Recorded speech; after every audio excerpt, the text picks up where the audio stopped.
আজকে কি রান্না করছো? টমেটো পোস্ত। আগে আমরা পোস্তটা বেটে নেব। পোস্তটা বেটে দিলাম, এবার কি করব?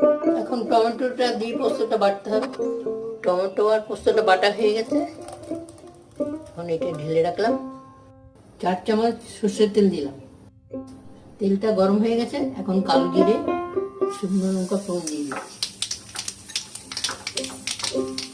জন্য রসুন দিলাম, লঙ্কা কুচি দিলাম, পেঁয়াজ কুচি দিলাম, 1 চামচ নুন দিলাম, 1 চামচ হলুদ দিলাম। পোস্তটা কি ঢেলে দেবো মা? হ্যাঁ দাও। দেখে তো মনে হচ্ছে হয়ে গেছে। না না, আরো কষাতে হবে। A few moments later.